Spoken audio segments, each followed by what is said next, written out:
दोस्तों, एक पत्नी ने अपने पति से शर्त रखी कि देखो, तुम्हारे साथ में एक ही शर्त पे रह सकते हैं।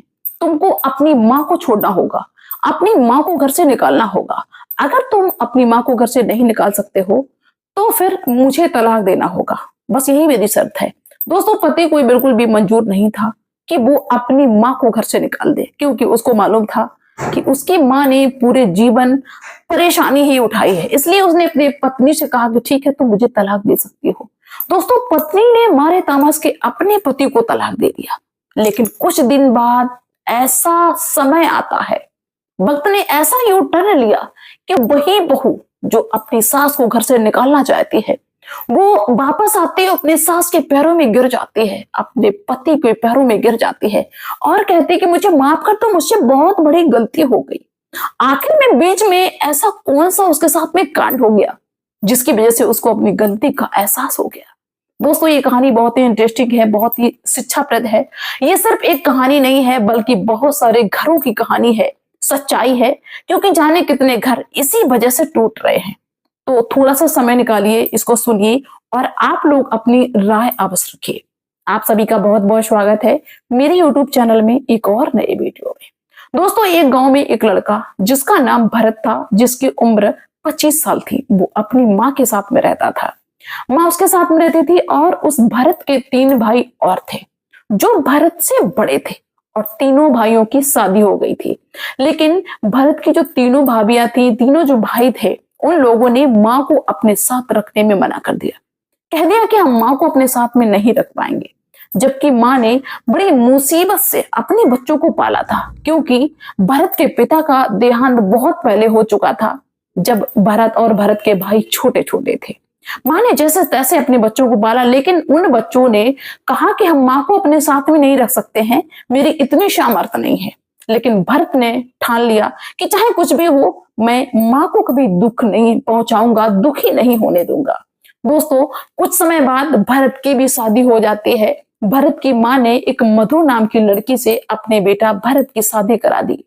मधु बहुत ही अच्छे घराने की थी, पैसा ज्यादा नहीं था, लेकिन उस घर में संस्कार अच्छे थे, अच्छे शिक्षा दी थी उन्होंने अपनी बेटी की। बड़ी संस्कारी थी बेटी जो मधु थी। उसके साथ में शादी हो जाती है। मधु घर में आती है, बड़ा बढ़िया उसका व्यवहार, अपनी सास की सेवा करती है, अपने पति की हर बात को मानती है, किसी चीज की कोई डिमांड नहीं और हमेशा खुश रहती है। दोस्तों, भरत भी काम ढूंढ लेता है और टाइम से मधु खाना बना देती है, टाइम से सबको खाना पानी पूछना, सेवा करना, किसी भी चीज की कोई दिक्कत नहीं है। लगभग 1-2 साल का समय बीत गया, घर में कभी तू मैं भी नहीं। भरत भी बहुत ज्यादा खुश। और जाहिर सी बात है दोस्तों, जब घर का माहौल बढ़िया होता है ना, तो आदमी बाहर अगर कमाता है तो उसका भी दिमाग अच्छा काम करता है, बड़े असर रहता है। अगर घर में टेंशन है तो बाहर वाले आदमी को भी टेंशन रहती है। लेकिन दोस्तों, जैसे ही 2 साल तक का समय बीता, उसके बाद में जो बहू मधु थी, उसके तेवर बदल गए। उसका दिमाग बनाने लगा। अब उसके दिमाग में ये बात चलने लगी कि मेरी जो सास है वो मेरे पास टिकी है, भाई बाकी जो हमारा जेठ जेठानी है उनके पास भी तो ये रहे जाके, उनका भी तो अधिकार है। और ये बात उसके दिमाग में इसलिए आई क्योंकि वो अपनी माँ के संपर्क में रहा करती थी, माँ के टच में रहती थी, बात करती थी फोन से, और माँ यही बातें भरा करती थी कि तुम अकेले काय को सेवा करोगी, तुम्हारा पति कमाता है, उसमें तुम्हारा भी खर्चा उठाए, अपना भी उठाए, अपनी माँ का उठाए, कुछ दिन उन लोगों के पास में भेज दिया करो, अपनी सास को क्यों तुम रखे हो। और यही सारी चीजें भाई मधु के दिमाग में भर जाती है। अब मधु बस इसी फिराक में कि कैसे करके इस बुढ़िया को इस घर से निकाला जाए। उसने कई बार दुनिया भर के परपंच रचे।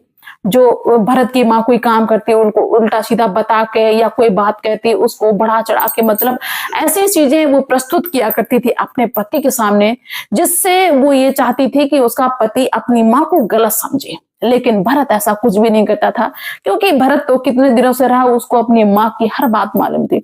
वो अपनी पत्नी की बात को नहीं माना करता था। अब तो मधु को और ज्यादा खराब लगे कि मेरा पति बड़ा बेकार है, इसको हम कुछ भी बताते हैं इसको समझ भी नहीं आता है। अब इस बुढ़िया को घर से कैसे निकाला जाए। अब क्या था कि भाई मधु के दिमाग में एक आइडिया आता, आप मुझे डबल चेहरे करने पड़ेंगे, 2 रूप बनाने पड़ेंगे। 2 रूप ये कि मुझे पति के सामने कोई और रूप और पति के बाद का कोई और रूप। और वही उसने शुरू कर दिया। जब उसका पति घर में आता है मधु का, तो वो सास की बड़ी सेवा करती है, बड़ा अच्छे से, माँ ये करो, माँ ये खा लो, ये पी लो। यानी कि पति को ये दिखाती है कि मैं माँ की बहुत सेवा करती हूँ।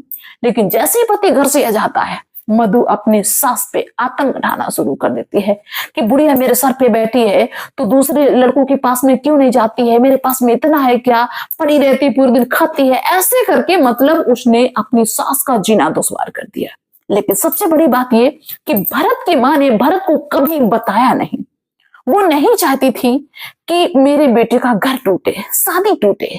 वो हमेशा ऐसे रहती थी जैसे कुछ हुआ ही नहीं। भरत को बिल्कुल भी इस बारे में जानकारी नहीं थी। भरत को बस यही लगता था मेरा घर बहुत बढ़िया चल रहा है, लेकिन घर में इतना ज्यादा आतंक था कि कुछ कहे ना। दोस्तों, माँ को दुख भी होता था, रो लेती थी माँ बैठ के कि मेरा कैसा समय आ गया है। एक बेटा और बहू पे मैंने उम्मीद लगाई, वो भी बहू मेरी ऐसी है, कैसे हमारी जिंदगी कटेगी, क्या होगा।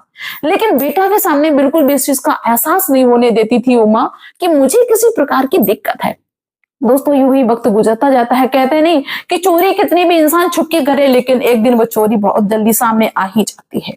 दोस्तों, जब भरत अपने काम से बाहर चला जाता है तो भाई ये सास बहू फिर से लड़ने लगती है और बहू ने फिर से अपनी सास पे आतंक मचा दिया। दोस्तों, पड़ोस के एक व्यक्ति ने भाई भरत के पास में फोन किया कि भरत, तुम वहां पे काम कर रहे हो, तुम्हारे घर में बहुत ज्यादा लड़ाई हो रही तुम्हारी माँ और पत्नी के बीच में। अभी भरत को बड़ा आश्चर्य हुआ। भरत ने कहा कोई और होगा, मेरे घर में तो ऐसा नहीं होता है, क्योंकि भरत के सामने ऐसी कोई स्थिति आई नहीं। लेकिन उस पड़ोसी ने कहा कि आके देखो तो भरत भाग खड़ा होता है अपने काम से। और जब दोस्तों भरत घर में आता है तो भरत ने जो नजारा देखा अपने घर का, भरत के पैरों के नीचे से जमीन खिसक गई। भरत को विश्वास नहीं हुआ कि मेरा घर है, क्योंकि भरत की पत्नी भरत की मां को मार रही थी घसीट के। पत्नी नहीं देखा। दोस्तों, भरत वहीं से चीखने लगा कि अरे तेरी हिम्मत कैसे पड़ी, तू मेरी मां को मार रही है। मेरे सामने तो तू देवी जैसी रहती है और पीछे तू मेरी मां को मार रही है। ये तुझे क्या हो गया, तू पागल हो गई है। दोस्तों, भरत की जो पत्नी थी वो कहती है हाँ हम पागल हो गए हैं। और भरत को भी बहुत ज्यादा गुस्सा आया क्योंकि वो मां को मार रही थी। भरत ने अपनी पत्नी को भी मारा। अब पत्नी और भी ज्यादा भरनाने लगी कि देख, तो माँ का गुलाम रहे लेकिन हम तेरे साथ में नहीं रह पाएंगे। अपने पति से वो ऐसे बोलने लगी।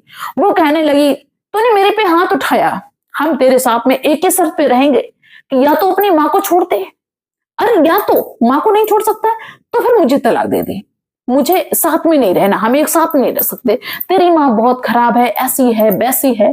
दोस्तों, भरत को भी बहुत ज्यादा गुस्सा आया। भरत ने कहा कि तू यहां से निकल जा, तू मुझे तलाक दे दे, हम अकेले रह लेंगे, लेकिन दोबारा मेरे घर में वापस लौट के ना आना। दोस्तों, भरत को भी गुस्सा था और गुस्सा उसका होना जायज था। उसी वक्त मधु ने अपनी माँ से तुरंत फोन किया और अपने भाई को बुलवाया। तुरंत चली गई। भरत ने भी कुछ नहीं कहा, तुरंत चली गई। लेकिन भरत की जो माँ थी वो भरत को समझाती कि बेटा तुमने ऐसा क्यों किया, क्यों बहू को मार दिया, कोई बात नहीं, मेरी तो थोड़े दिन की जिंदगी है, कट जाएगी, मर जाएंगे चले जाएंगे, लेकिन तुम्हारा घर टूट जाएगा, मना लाओ जाके। लेकिन भरत ने कहा कि माँ हम उसको मनाने नहीं जाएंगे। इधर मधु जब अपने घर में पहुंच जाती है तो मधु की माँ कहती बड़ा हरामी है, ऐसा है वैसा, हमने जानते थे इतना गलत लड़का है, मैंने उसके साथ में तुम्हारी शादी कर दी। देखो सिर्फ माँ की बात मानता है, पत्नी की बात नहीं मानता है। मधु की माँ ने अपनी बेटी से कहा कि देख, जब तक तुम्हारा पति तुम्हें लेने ना आए तब तक मत जाना, अगर वो लेने ना आए तो तलाक दे दो, उसके साथ में दोबारा मत जाना, हम तुम्हारा दूसरी जगह अच्छी जगह रिश्ता करवाएंगे।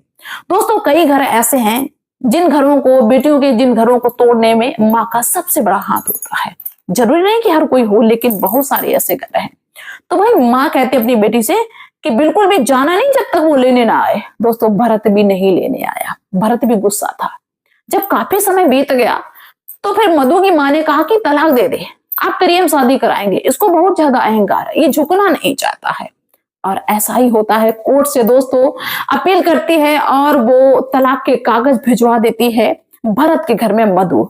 दोस्तों, एक डेट निश्चित होती है और जज साहब ने बुलाया दोनों को, भरत को भी बुलाया, मधु को भी बुलाया, और जज ने दोनों की बातें सुनी और उनसे पूछा कि बताइए क्यों नहीं साथ में रहना चाहते हो, कैसे रहोगे।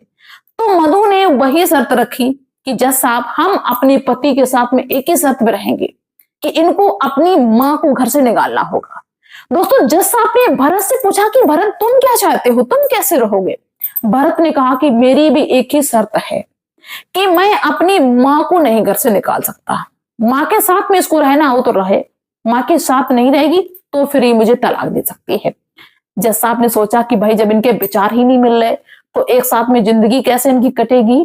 यहां तक कि भाई जज साहब भी इसी नतीजे पे पहुंच गए कि दोनों का तलाक करवा दिया, दोनों अलग अलग हो गए। अब जो मधु थी वो अपने माँ के साथ में और भाइयों के साथ में, भौजाई के साथ में भाई अपनी जिंदगी चैन से काटने लगी। लेकिन अब वहां जिंदगी कैसे चैन से काटे, भाई जवान है, शादी तो करनी पड़ेगी। तो मधु की जो माँ थी वो अपने बेटों को बेच के भाई दूसरा लड़का देखने लगी कि दूसरा कहीं रिश्ता मिल जाए तो हम मधु की शादी दूसरी जगह करवा दें। तो जहां भी भाई रिश्ते के लिए जाते तो उन लोग पता करते हैं कि भाई दूसरी जगह से जहां से तलाक हुआ, किस वजह से तलाक हुआ, क्या बात हुई। तो जब उनको हकीकत मालूम होती कि इस वजह से ये शर्त इसने रखी तो भाई हर कोई मना कर देता है। किसी ने मतलब शादी मधु के साथ में करने के लिए हामी नहीं भरी, कोई तैयार नहीं हुआ। अब मधु की माँ बहुत ज्यादा परेशान, धीरे धीरे समय भी निकल रहा है और इधर जो भरत था उसकी माँ भी बीमार रहने लगी इस चिंता में कि मेरी वजह से मेरे बेटे का पत्नी से तलाक हो गया है, अब क्या होगा। दोस्तों मधु को अपने मायके में रहते रहते 8 साल का समय बीत गया, ना तो उसकी कहीं नौकरी चाकरी, ना ही कहीं उसकी कोई शादी, और बस वो बोझ बन गई अपने भाई और भाभी पे। दोस्तों एक दिन की बात है जब मधु की माँ बीमार हो गई, उसको हॉस्पिटल भी ले जाया गया, वहां पे बहुत सारा खर्चा भी हो गया, दोबारा माँ डिस्चार्ज होके घर पे आई। तो मधु की जो भाभी थी, भाभी ने अपनी ननद से कह दिया कि देखो हम 2 लोगों का खर्चा नहीं उठा पाएंगे, हम अपनी सास का भी खर्चा उठाएं और तुम्हारा भी खर्चा उठाएं, तुमको भी बैठे बैठे खिलाया पाया, इतना मेरे पास में नहीं। तुम ऐसा करो कि अपनी माँ को अपने साथ में ले जाओ, कहीं किराए का रूम ले लो और वहीं पे नौकरी करो जाके, वहीं पे रखो जाके इनको और इनकी दवाई कराओ जाके, मेरे बच्चे हैं, मेरे पास में इतना पैसा नहीं है।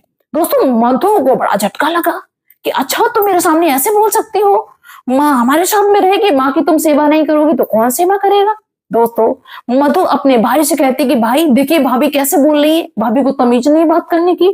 तो मधु का भाई भी कहता है कि तो उसने गलत क्या कह दिया, तुमने अपनी इकलौती एक सास को नहीं रख पाया और हम तुम दोनों को बैठे बैठे खिलाएं, हम माँ को भी देखें, माँ का भी इलाज करवाएं और तुम्हें भी बैठे बैठे खिलाएं, ऐसा हम कैसे कर ले, जब तुमने एक को नहीं रख पाया तो हम तुम दोनों को रख लें।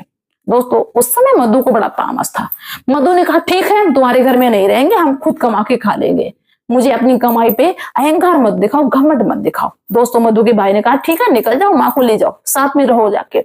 मधु अपनी बीमार माँ को अपने साथ लेके चल देती है। भाई एक छोटा सा कस्बा, वहां पे जाती है, एक रूम लेती है। अब रूम तो ले लिया, अब वहां पे रहने के लिए और भी सारे खर्चे, साग सब्जी दूध दवाई जो भी है सब कुछ करना है। अब मधु कुछ कमाती तो है नहीं, मधु के पास में जितना भी थोड़ा बहुत पैसा होता है वो खर्च हो जाता है खाने पीने में। अब क्या था कि अब मधु की स्थिति ऐसी हो गई कि जैसे भीख मांगने वाली ना हो, कोई पैसा नहीं, कोई आमदनी नहीं, बड़ा परेशान, और शादी भी दूसरी जगह नहीं हो रही। अब तो कोई रास्ता नजर नहीं आ रहा कि माँ को अब सब कुछ समझ में आ गया कि मैंने किसी का घर तोड़ा, मैंने किसी की माँ को घर से निकालने की कोशिश की, साजिश रची, आज मेरे बेटा और बहू ने भी मुझे घर से निकाल दिया।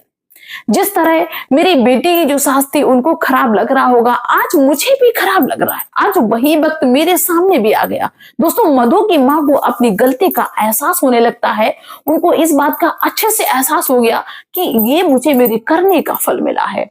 और वो अपनी बेटी से कहते कि बेटी बहुत बड़ी गलती तुमने कर दी है और मैंने भी बहुत बड़ी गलती कर दी जो तुमसे कहा कि बेटी तलाक ले लो।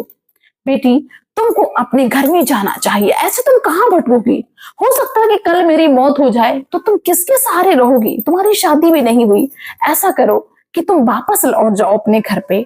दोस्तों मधु कहती कि माँ हमको भी ये लग रहा है कि सब मुझे करने का फल मिल रहा है, लेकिन माँ अगर हम दोबारा जाएंगे तो क्या मेरे पति मुझे अपना लेंगे। दोस्तों मधु की माँ कहती है कि बेटी तुम माफी मांग लेना, क्योंकि गलती तुम्हारी थी, माफी मांग लेना, वो लड़का बहुत अच्छा है, तुम्हें माफ कर देगा। दोस्तों मधु के सामने कोई ऑप्शन नहीं था। मधु कहती ठीक है माँ हम चले जाएंगे। मधु की माँ कहती बेटी तुम अपने ससुराल चली जाओ और हम भी अपने बेटा और बहू के साथ में रह लेंगे, चाहे वो मुझे कैसे भी रहें, लेकिन हम उनके पास में रहेंगे। दोस्तों मधु अपनी माँ की बात को मान लेती है और चल लेती है अपने ससुराल के लिए। और जैसे ही अपने ससुराल में घर के दरवाजे पे पहुंचती है तो देखती है कि अंदर उसका पति बीमार माँ को सहारा देके बिठाए हुए है, यानी कि जो मधु की सास थी बहुत ज्यादा बीमार थी। मधु अंदर जाती है, जैसे ही भरत ने मधु को देखा तो भरत चौंक गया, कहता अरे कौन, तुम यहाँ पे कैसे आई हो, रास्ता भूल गई हो क्या। दोस्तों मधु कहते कि मुझे माफ कर दो, मुझसे गलती हो गई है, मैं समझ नहीं पाई। दोस्तों भरत कहते हैं कि अरे भाई सोच लो, तुम्हारा दिमाग ये कैसा है कि कल तुम हमसे अलग हो गई हंसते हंसते और आज फिर से आ गई। ये भी कोई बात है, तुम्हारा जब मन आए तब चली जाओ, जब मन आए तब तुम चली आओ। दोस्तों भरत तो बहुत ज्यादा बिगड़ जाता है मधु से, लेकिन भरत की जो माँ थी वो अपने बेटा के सामने हाथ जोड़ने लगती, कहती बेटा माफ कर दो, बहू है और हम तो चाहते ही थे कि मेरी बहू मेरे घर में आ जाए, लेकिन उम्मीद नहीं थी क्योंकि तलाक हो गया था। और अगर मेरी बहू आ गई, अगर तुमने इसको अपना लिया तो मैं ठीक हो जाऊंगी, मुझे कोई दिक्कत नहीं होगी, बस बेटा अपना लो, मैं ठीक हो जाऊंगी। दोस्तों भरत अपनी माँ की वजह से मधु से कहता है ठीक है, तुमको मैंने माफ कर दिया और रहना है तो मेरी माँ के साथ में रहना पड़ेगा, और अगर फिर से तुमने कहा कि माँ को घर से निकालो तो तुम इसी वक्त यहां से निकल जाओ। दोस्तों मधु अपने पति के पैरों में गिर जाती, कहती मुझे माफ कर दो, अपनी सास के पैरों में गिर जाती, कहती कि मुझे माफ कर दो, मुझे सब कुछ समझ में आ गया है कि क्या सही था क्या गलत था, अब हम माँ के साथ में ऐसा व्यवहार बिल्कुल भी नहीं करेंगे, माँ की सेवा करेंगे और सभी लोग मिलके रहेंगे। दोस्तों मधु फिर से अपने परिवार में हंसी खुशी के साथ में रहने लगती है और कोई शिकवा कोई शिकायत किसी से कुछ नहीं। इधर जब मधु के भैया और भाभी को पता चला कि मधु अपने ससुराल चलेगी तो वो भी अपनी माँ को वापस अपने साथ ले गए और वो कहने लगे कि हम मधु को और तुमको इस बात का एहसास कराना चाहते थे कि अपनी माँ माँ होती है, दूसरे की माँ क्या माँ नहीं होती है। तो इस तरह दोस्तों दोनों परिवारों में खुशियां आ जाती हैं, दोनों माओं की सेवा अच्छे से होने लगती है और एक लड़की जिसका घर टूट गया था उसका घर भी बस जाता है। तो मेरे हिसाब से अगर माँ बाप अच्छी शिक्षा दे अपनी बेटी को बेटा को तो शायद है कि किसी का घर नहीं टूटेगा। बहुत सारे घर इसलिए टूट जाते हैं कि उनकी माँ गलत शिक्षा देती है। तो ऐसा कोई भी ना करिए, जहां तक कोशिश करिए घर को बचाने की, घर को जोड़े रखने की। तो आप लोग अपनी राय अवश्य रखना। मिलते हैं नेक्स्ट वीडियो में नेक्स्ट डे। बाय सभी को।